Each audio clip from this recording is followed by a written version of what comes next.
The perfect machine built in the south of Manchester by Pep Guardiola reached its climax with the incredible achievement of the treble last season. After years of patience and confidence in the project, Manchester City won their first Champions League in their history and maintained the regularity of winning that characterized them in the Premier League with 5 titles in 6 seasons. But now, little or nothing remains from that team, which has been weakened by the injury to Kevin De Bruyne, suspension of Rodri and the departure of Ilkay Gundogan to Barcelona in the summer.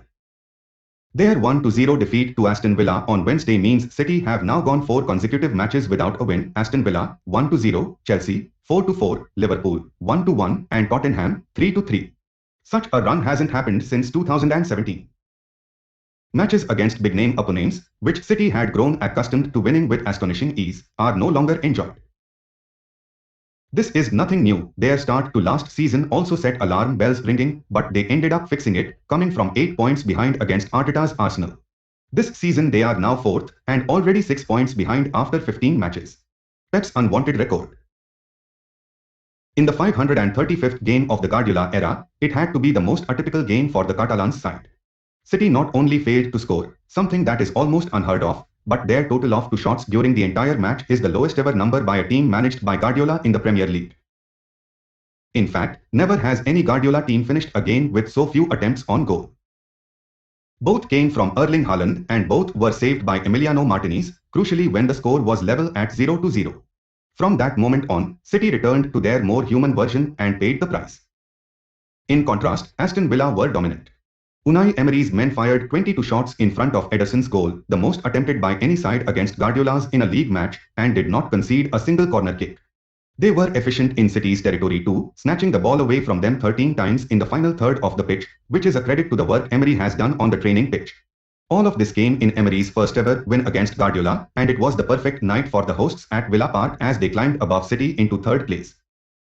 We know what our level is, and as a coach, I have to find a way to win games. We are struggling a little bit. I am here to help my players, Guardiola said.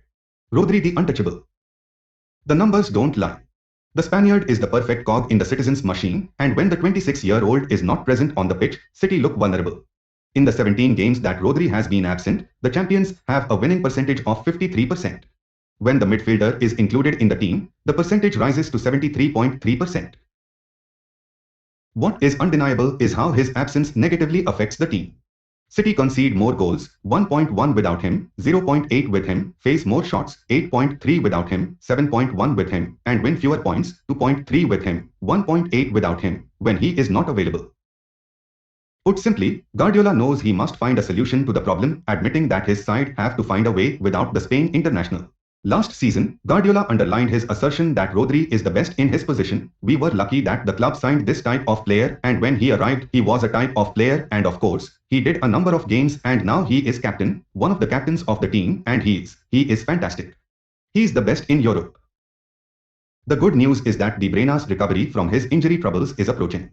But after 5 consecutive defeats without the irreplaceable Rodri, Guardiola faces a difficult challenge in finding a deputy for the man who is undoubtedly the cornerstone of his Etihad project.